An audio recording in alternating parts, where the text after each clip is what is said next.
What up, everybody? It's your boy Shane G, back with another episode of Politics as usual, right here on the Ethos Media Network. Of course, please make sure you like, you share, and you subscribe for all the latest content, and join us on Patreon for exclusive content that's not on the YouTube page. What I'm here to talk about today is actually a little bit on the funnier side. This is a common thing that I've been noticing with we'll call the extreme right and the extreme left. You know, they call it, I forgot the exact name, but it's basically the circle where the further you go away from something, the closer you end up to that same thing. So a lot of things that, I've noticed with the extreme left, for example, is they will say anybody who voted for Donald Trump is a racist, a bigot, and that's the only reason they did it. People on the extreme right, they have a similar, viewpoint of that, basically, where it's like, if you voted for Biden, then you must hate white people and want to see straight white people be extinct and, all this kind of stuff, right? So, like, there's no other reasons that anybody could have voted for these candidates. It's based on the most negative interpretation that you could possibly give, right? But this actually, I think it is a skit. It's been doing the rounds again lately. It's a few years old, actually. I want to say that this came out during COVID, but it's very interesting the way that they put all this together, because it is true. The further you get away from an ideology in your mind, the closer you actually probably get to that ideology. They have great examples in this video, so I'm just gonna let it play. I'll pause it as we're going, but this is a great video. So this is from Ryan Long, and he's basically making the argument that the super woke people and racist people actually agree on a whole lot. So let's check it out. When me and Brad first met, I didn't think we'd get along, but turns out we kind of agree on everything. Your racial identity is the most important thing. Everything should be looked at through the lens of race. Jinx, you owe me a Coke. We both have. Okay, so now I'll pause it there. Now, obviously, the left, or woke, we'll call it, because I'm going to get into the actually what woke means also. So it's been bastardized over the last few years and, kind of made into a negative thing, when the way we're using it now was never actually the original intent of how it was used, but we'll get into that in a little bit. But in this case, race should be the lens that you view everything through. So they're both making that argument, but the lefty woke person would probably say, we have to look at things through the lens of race so that way we can see it from other people's viewpoints. So if you look at things through a black lens, it's going to look different than if you look at things through a white lens, especially in America, right? So that's what the woke argument would be.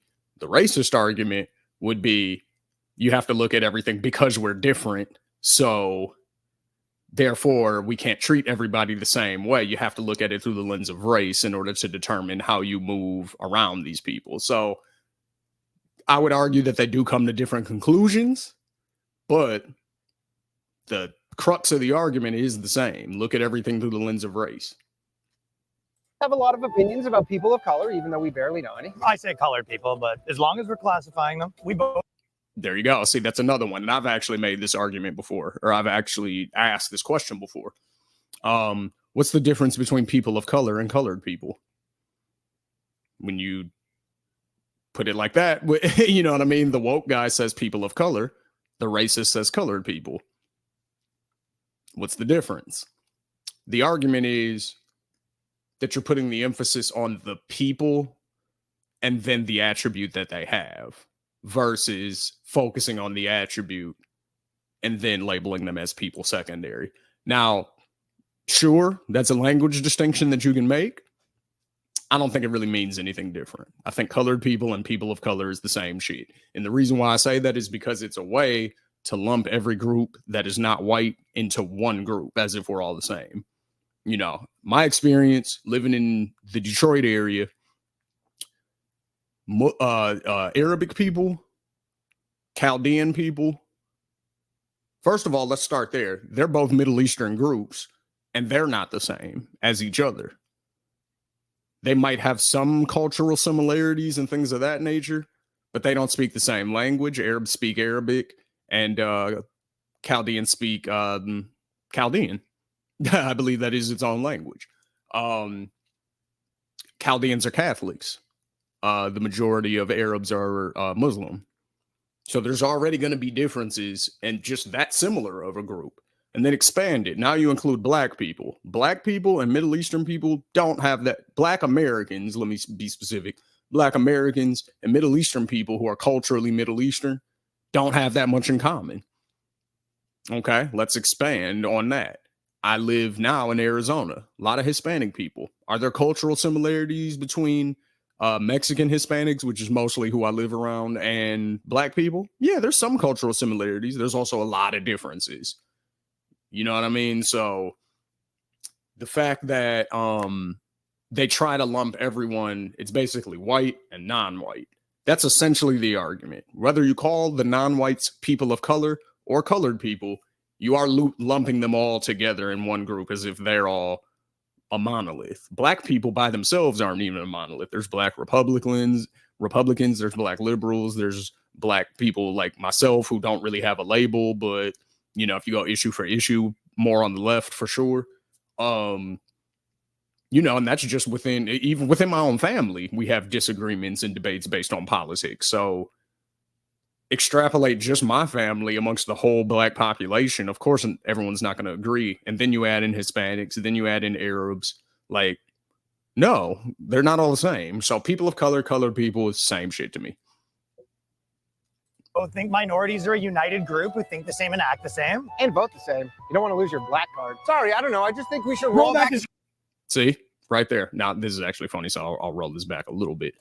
But that's what he said. We both think that there are groups who act in a monolith, vote, and think the same. And then the woke guy even says, you're right, you don't want to lose the black vote. What is the black vote? You see what I'm saying? Like, that's the point that they're making.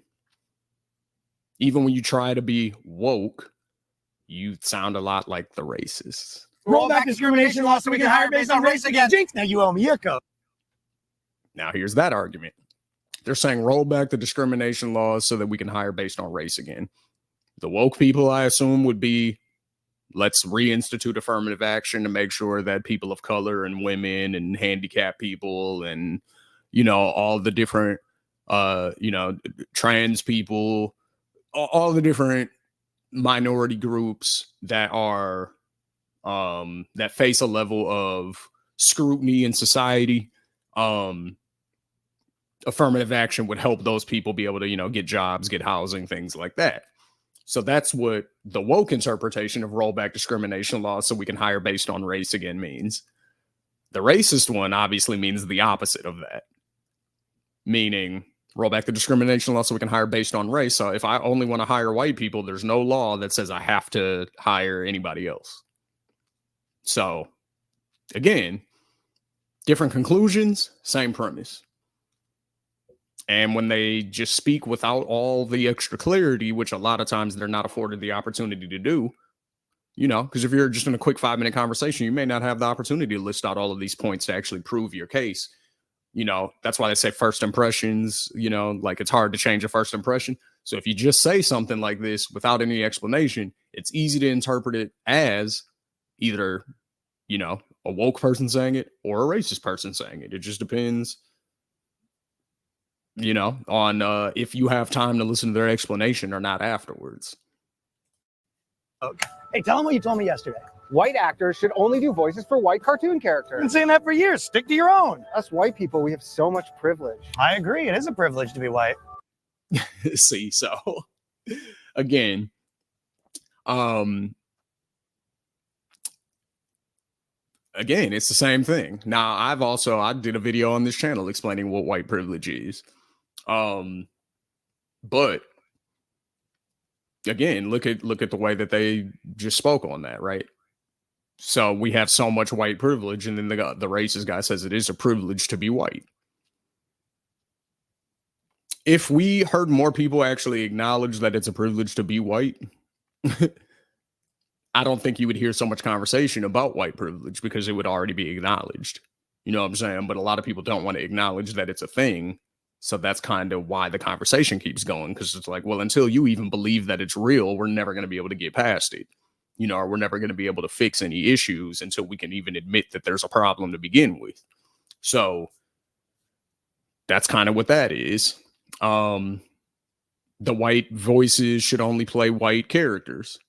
I've heard that argument before. You know, Cleveland from Family Guy was voiced by a white guy. They call, you know, some people will call that like digital blackface or cartoon blackface.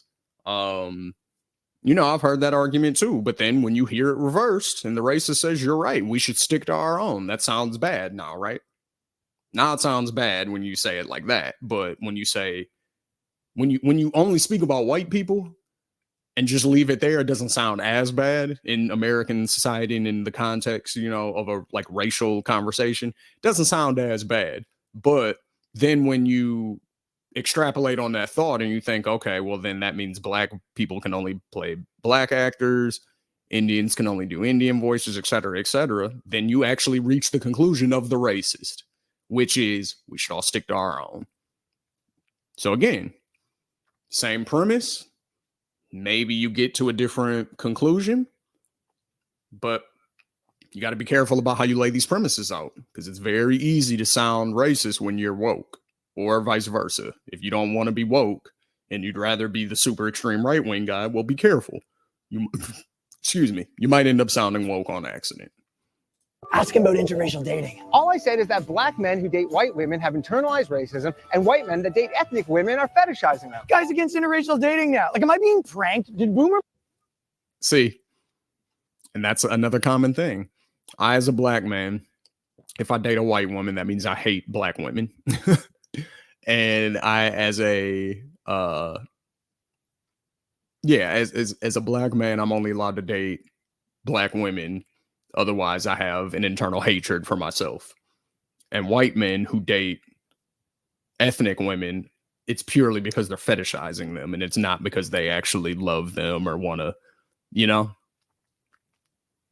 That's just wild, because first of all, again, my own family, you know, as an example, I have a very mixed family. You know, mostly black people, obviously, but out here in Arizona, I have a bunch of Mexican and half Mexican cousins.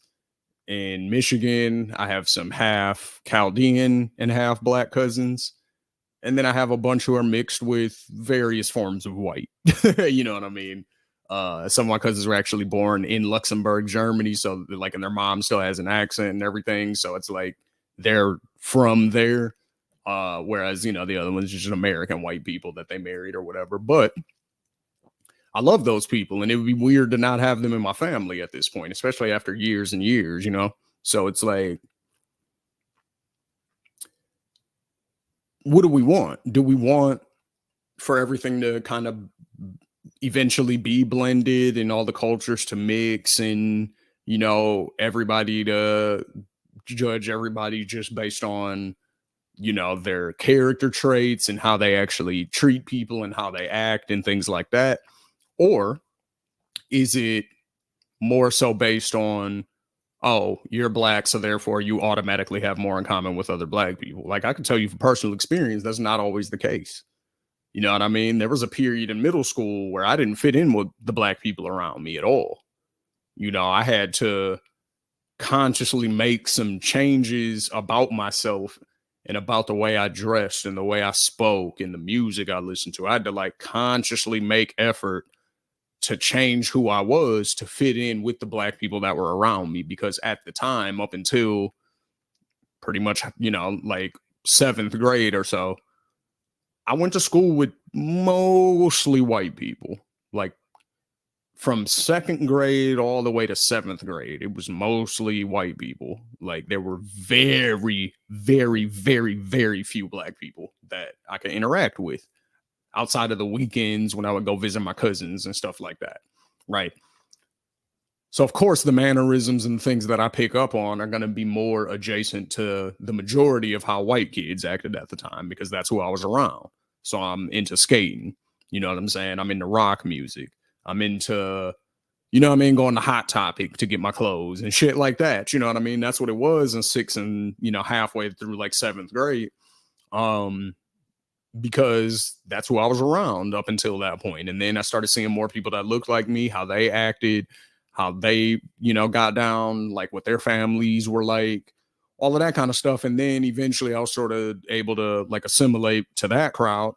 And then, you know, I would say at this point, I'm very well rounded and I can pretty much go in any room and operate with anybody. I can go to the hood, be comfortable. I can be in the suburbs, be comfortable. I can go to a business meeting, be comfortable.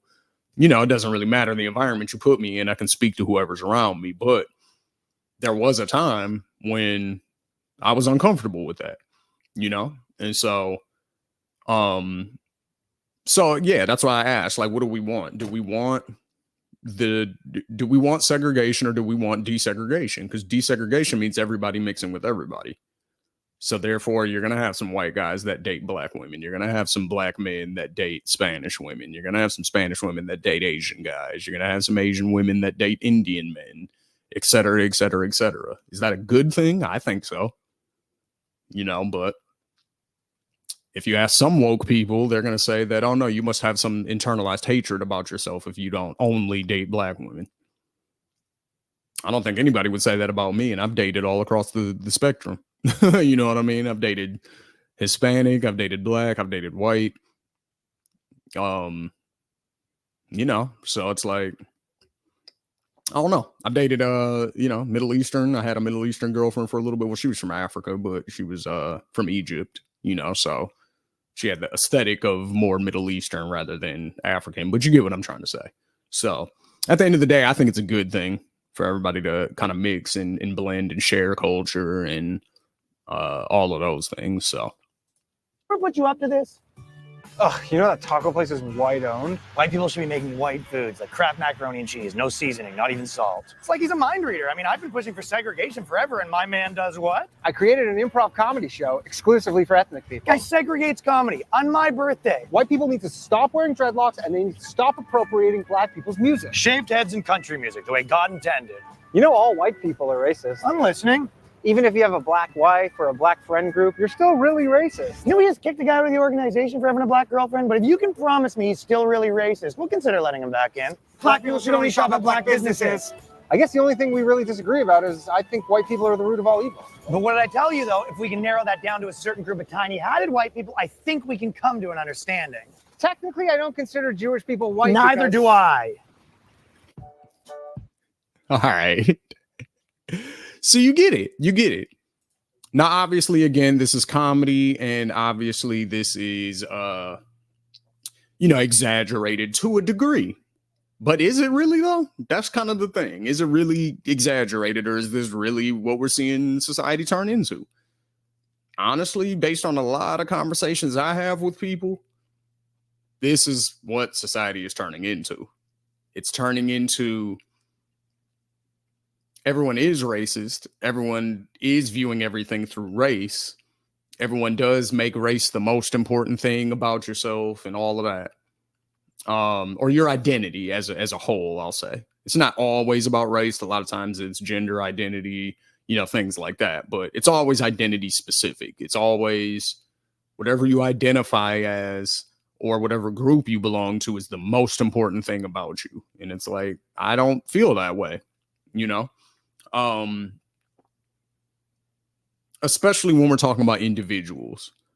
White supremacy to me is more of a government and corporation fueled thing at this point than it is individual white people who maybe don't like minorities. Is that a problem? Sure. Is that the problem? No. That's not the problem. The problem is the power institutions that facilitate white supremacy to happen. That's the problem. It's not individual people. I don't care if my neighbor's racist. He couldn't be a white supremacist because he's living just like me. You know what I'm saying? Like, he's financially, we're in the same position. So how are you supreme to me? You know what I mean? There's nothing supreme about you. So, like, you can be racist, I guess, like, and that's not cool, but like, am I worried about you? Nah.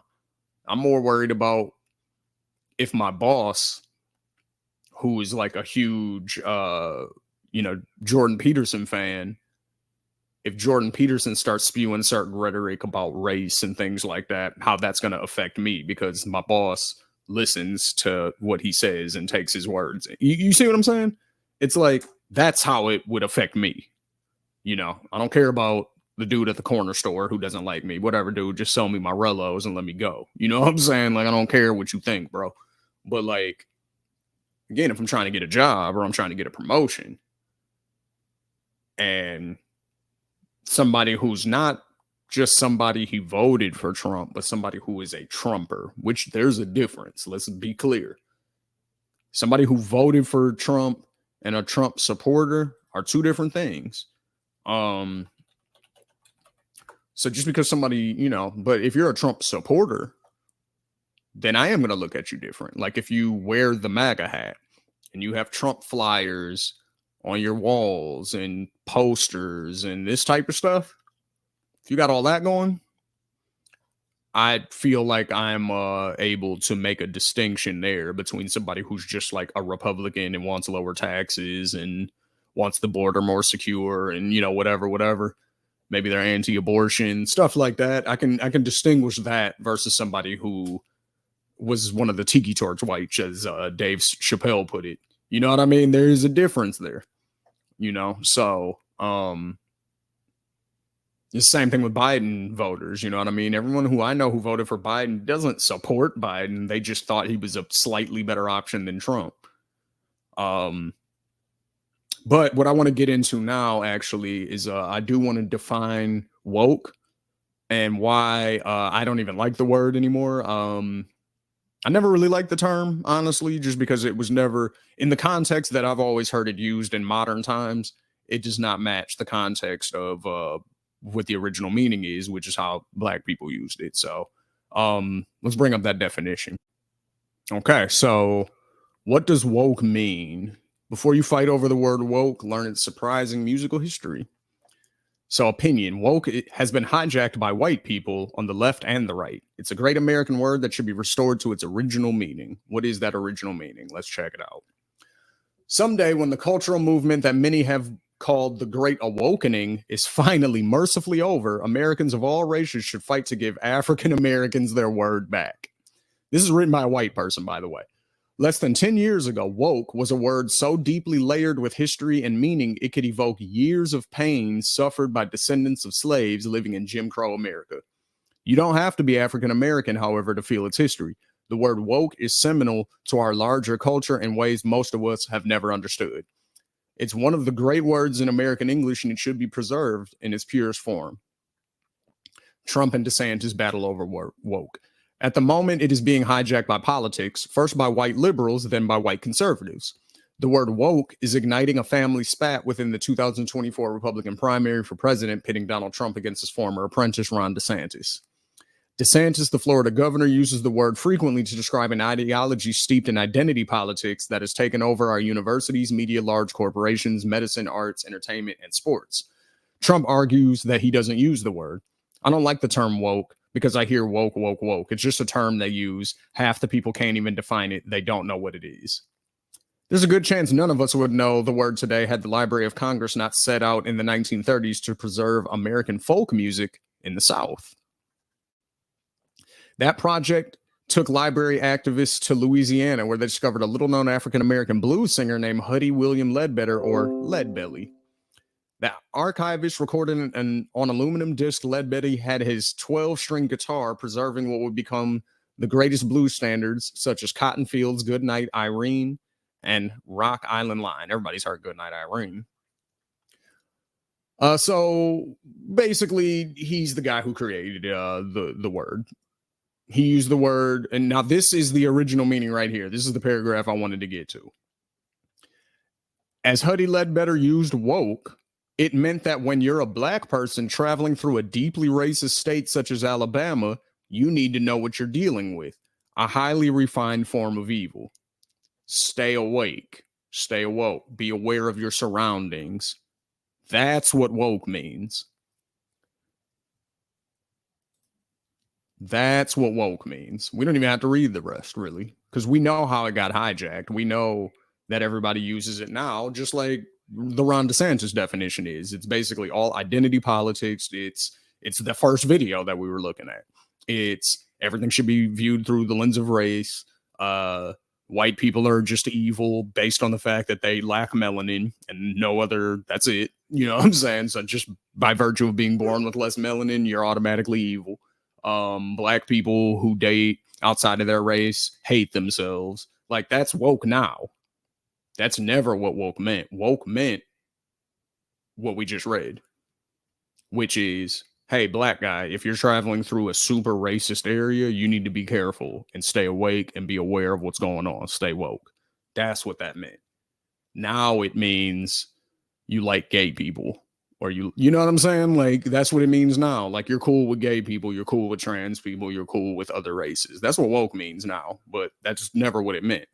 So, that is another reason why you see the woke versus racist and why it's actually really close. Is because woke nowadays isn't what woke is, you know? So at the end of the day, just be careful about the type of rhetoric that you're putting out there or the type of messaging that you're putting out there. Because I actually heard a really good metaphor the other day, and it fits a lot of scenarios. So shout out to Abba and Preach. I believe Preach said this. He said, if I tell you I have $5,000 for you, you're probably going to be excited about that, right? But then the package I deliver it in is literally just feces. Like, that's it. Like, it's not feces wrapped in place, just feces. And in the middle of the feces is $5,000. I may be trying to give you something good, but I'm delivering it horribly. You see what I'm saying? I might be giving you a gem. Maybe you really need that $5,000. Like, maybe it really could help you out. But who wants to go through poo to get to the 5,000? Nobody does, right? It was delivered in a really, pun intended, shitty way. So, whereas if I just give you that 5,000 in an envelope that's clean and, you know what I'm saying, you're probably going to appreciate it way more because it was delivered in a way that was palatable to you and you got the 5,000 too. You know, I think a lot of people have the mentality of you have to go through the shit in order to get the 5,000. Otherwise, you're not as good of a person, or you're not, you know what I mean? Like, there's a lot of weird rhetoric out there, like when it comes to shit like that. But at the end of the day, that's what I think this is about. I think the word woke ultimately just got bastardized. It doesn't mean what it used to mean. So when people hear it, they naturally have a reflexive, I don't like that. That's versus what it actually means, which is like, hey, you be careful, be aware. Woke in a modern context is more actually how women feel towards men. That's actually a way closer version of what woke is. How women are when men are around and they feel like they have to protect themselves and they feel like, oh, I could get R-worded at any given second because men are around and they're scary. And you know what I mean? Like that all of that rhetoric, that's woke. That's women being woke. You know what I'm saying? That's them being woke and being aware of their surroundings and making sure that if they can prevent a bad situation from happening, that they do so. You know, now I, as a man, I understand that. It's unfortunate and it sucks for me. You know what I'm saying? As a guy who, you know, doesn't violate women or doesn't, you know, commit horrible acts against women or, you know, manipulate or anything like that. But I have to understand that there's enough people who, you know, share my genetic, you know what I'm saying, makeup as far as my parts, that make women feel uncomfortable, or who have made women feel uncomfortable in the past. So what happens? You know, a lot of times every man in the future is going to have to pay the price for that. And I'm not saying that's right or wrong. I'm just saying that's human nature. You know, you're going to protect yourself from things that seem like they're a threat. So woke in a modern context is actually way more adjacent to how women behave towards men versus I don't hate trans people, therefore I'm woke. You get what I'm saying? Hopefully you get what I'm saying. But that'll do it for this episode. This is Shane G, Politics as Usual. right here on Ethos Media Network. Please make sure you like, you share, and you subscribe. Again, if you like the content, we got exclusive stuff over on the Patreon. Follow the link below. You should see it right. It's coming. And boom, right there. Become a member on Patreon. So yeah, go ahead. Follow that link. Appreciate y'all. Till next time. Peace.